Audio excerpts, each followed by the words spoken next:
তোমার পিছনের ব্যাকগ্রাউন্ডের দিকে তোমরা একবার তাকাও। বান্দারে তোমরা দেখো তো তোমাদের অস্তিত্ব আছে কি না, তোমরা একবার ভাবনার জগতে ভাবো।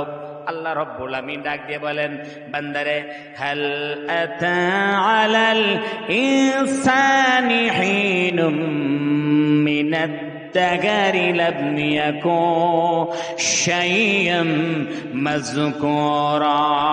আল্লাহু আকবার। আল্লাহ রাব্বুল আমিন ডাক দিয়ে বলেন, বান্দারে মানুষের কাছে কি এমন সময় আসে নাই যেই সময় মানুষ উল্লেখযোগ্য বিষয়বস্তু হিসেবে পরিগণিত ছিল না, নাম ছিল না, জায়গা জমিন ছিল না, ব্যাংক কিছুই ছিল না। আমি রব্বুল আমিন এমন তোমার অস্তিত্ব দিলাম, ওজুদ দিলাম, সব দিলাম। বান্দারে দুনিয়া আসার পর কাইফা তাকফুরুনা বিল্লাহ, তোমরা কোন কায়দায় আমাকে অস্বীকার করো, কোন কায়দায় আমাকে প্রত্যাখ্যান করো, কোন কায়দায় আমাকে ইনকার করো, কোন কায়দায় আমাকে রিজেক্ট করো। বান্দারে অথচ তোমরা তো ছিলে মৃত, তোমাদের জান প্রাণ কিছুই ছিল। একজন কবিতার বাজার সুন্দর করে বলতে লাগলো, যখন তোমার কেউ ছিল না তখন ছিলাম আমি, এখন তোমার সব হয়েছে পর হয়েছি আমি। যখন তোমার কেউ ছিল না আমি আল্লাহ ছিলাম, আর এখন দুনিয়া এসে সব পাইলে আর আমি আল্লাহ রাব্বুল আমিনকে সাইড করে দিয়েছো, আমার ইবাদত বাদ দিয়েছো, আমার দাসত্ব বাদ দিয়েছো, আমার গোলামি বাদ দিয়েছো। বান্দারে কতদিন বাদ দিবে?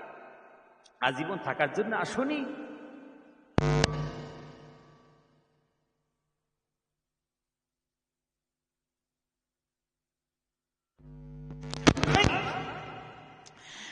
আর একজন কবি তারপরে সুন্দর করে বলতে লাগলো, जगह जी लगाने की ये दुनिया नहीं है, जगह जी लगाने की ये दुनिया नहीं है, इबरत की जागे तमाशा गा नहीं है।